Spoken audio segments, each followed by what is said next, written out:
Selamat datang pada video ini. Di video ini kita akan membongkar cara kerja neural network lewat contoh sederhana yang disebut sebagai the street light problem.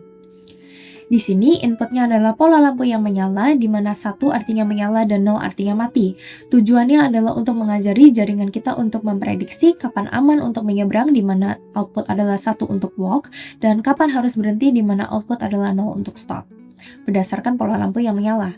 Algoritma yang membuat jaringan bisa belajar dari data ini adalah backpropagation.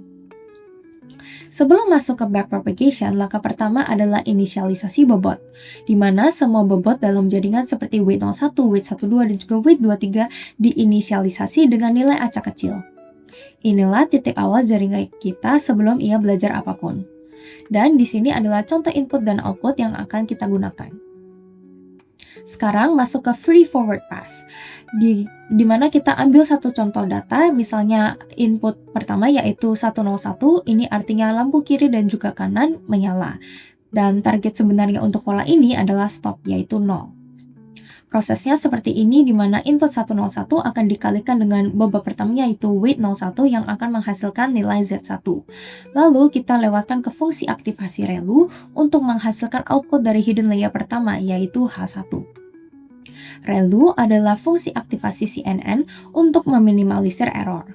Contohnya adalah kita harus memilih nilai tertinggi di antara 0 dan juga hasil Z1 kita tadi untuk dipakai sebagai isi dari hidden layer 1 atau H1 kita.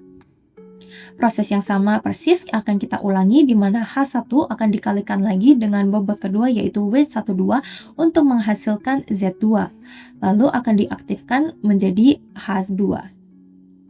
Terakhir, H2 akan dikalikan dengan bobot terakhir yaitu weight 23 untuk mendapatkan prediksi akhir YH. Nah, karena bobotnya masih acak, contoh prediksi jaringan untuk pola ini adalah 0,8. Sekarang kita akan menghitung errornya. Jaringan kita memprediksi 0,8, padahal targetnya sebenarnya adalah 0. Dan di sini kita bisa lihat bahwa perbedaannya cukup jauh. Kita bisa hitung seberapa besar kesalahannya menggunakan mean squared error. Di sini kita kalkulasikan 0,8 dikurangi dengan 0 lalu dipangkatkan akan menghasilkan 0,64.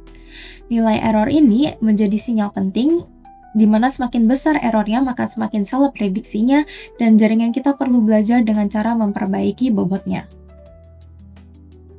Bagaimana kita bisa menggunakan error ini untuk memperbaiki bobot di dalamnya? Tentu melalui backpropagation. Oke, setelah kita tadi maju untuk mendapatkan prediksi, pada bagian ini kita akan mundur untuk mencari tahu salahnya di mana. Ini berguna untuk kita bisa mendekati output yang kita butuhkan adalah 0, tapi prediksi yang kita hasilkan adalah 0,8. Bagaimana kita bisa mengevaluasi model ini dengan cara backpropagation? Langkah pertama yang akan kita lakukan untuk melakukan backpropagation ini adalah mencari delta. Delta ini nanti berguna untuk kita mengetahui apakah prediksi yang dihasilkan itu lebih tinggi atau lebih rendah. Jadi kita tahu harus mengadjust ke arah mana model neural network kita. Dalam kasus ini kita memiliki deltanya berarti 0 dikurangi 0,8 sama dengan minus 0,8. Setelah tadi kita mendapatkan rumus delta. Delta yang dimaksud di sini adalah delta output. Delta output nanti ini disebarkan ke layer-layer sebelumnya untuk mengupdate weight. Nah, langkah selanjutnya adalah mendapatkan delta di layer ini dan layer masing-masing nantinya. Dari hidden layer kedua ke output, kita mendapatkan delta, rumusnya sebagai berikut. Delta output dikalikan dengan weight yang lama. Jadi masing-masing weight ini nanti dikalikan dengan delta output yang telah kita dapatkan tadi.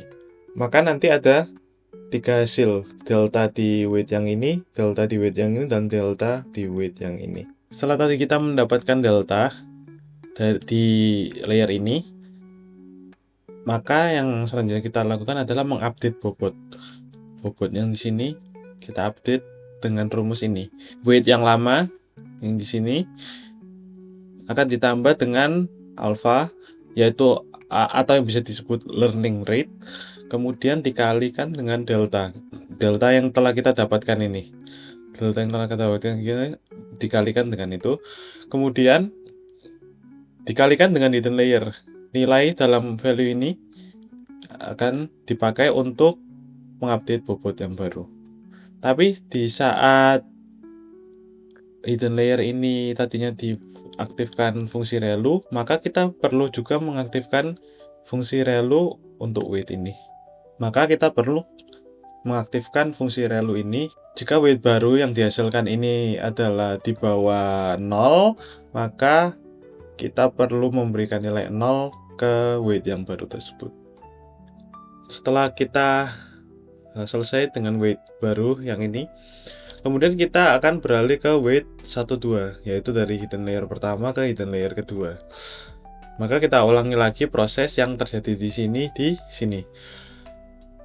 Untuk mencari delta di antara hidden layer 1 ke hidden layer 2, tetap memakai delta output yang di sini, bukan yang di sini. Delta output yang telah kita dapatkan di sini dikalikan dengan weight yang lama di sini, di sini, di sini, di sini, di sini, sini, sini, sini, sini, sini, sini, sini. Lalu kita akan mengupdate weight yang baru. Rumusnya sama, tetap weight yang lama yang di sini, sini, sini, dan seterusnya itu ditambah dengan alpha, yaitu learning rate, dikali delta yang tadi kita dapatkan di sini, dikali hidden layer. Hidden layer yang kita pakai kali ini adalah yang di sini. Sama juga ketika penerapan weight baru, diaktifasi juga menggunakan fungsi relu. Jika waktu feed forward tadi ada layer-layer yang di sini yang diaktifkan dengan fungsi relu. Jika weight yang baru yang dihasilkan adalah di bawah 0, maka akan diterapkan angka 0. Begitupun di weight 01 ini antara input layer dan H1. Namun yang membedakan adalah hidden layer yang dipakai sini diganti menjadi input. Dan fungsi aktivasi ini sudah tidak diperlukan lagi karena input tidak akan diaktifasi menggunakan fungsi relu. Setelah kita sampai di layer input, maka yang harus kita lakukan adalah untuk melakukan feed forward lagi untuk mendapatkan prediksi di iterasi kedua. Oke, berikutnya saya akan menjelaskan pentingnya learning rate di dalam pembaruan bobot. Sebelum saya masuk ke bagian learning rate-nya, saya akan menjelaskan secara singkat tentang pembaruan bobot. Dari yang pertama-tama, saya menggunakan simulasi street light problem dengan 3 lampu, yaitu lampu kiri, tengah, dan lampu kanan.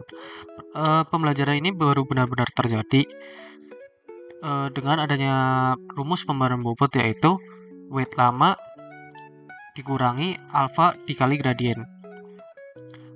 Kemudian menggeser bobot sedikit demi sedikit agar prediksi lebih mendekati target. Update bobot akan menurunkan prediksi 0,8 itu di iterasi berikutnya. Nah, berikutnya akan masuk ke learning rate. Seberapa penting learning rate di pembaruan bobot? Yaitu learning rate sangat penting dalam pembaruan bobot dikarenakan learning rate akan menentukan langkah dari pembaruan bobot arahnya akan kemana. Dari yang pertama-tama itu learning rate ada 3, besar, kecil, dan yang pas. Yang pertama itu yang besar. Jika learning rate terlalu besar, bisa dibilang langkahnya terlalu besar, maka nantinya nilai akan naik turun atau bahkan bisa divergent. Bisa dibilang overload, sehingga model tidak pernah benar-benar belajar.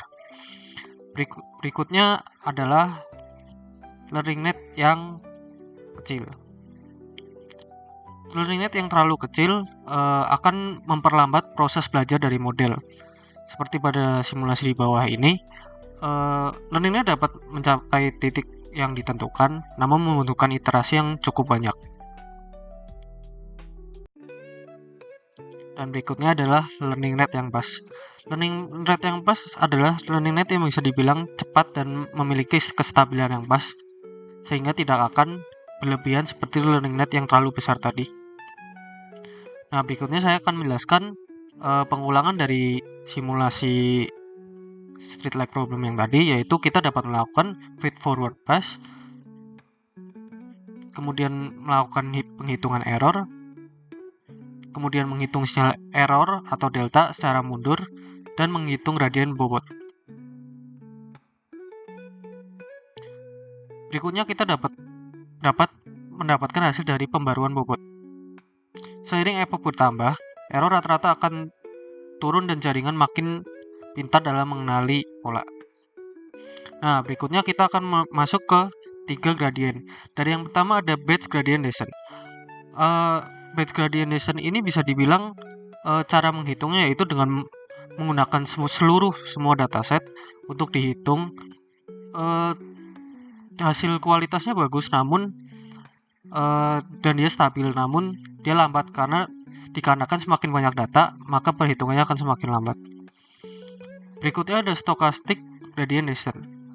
Update yang dilakukan itu dengan cara menggunakan satu sampel data saja.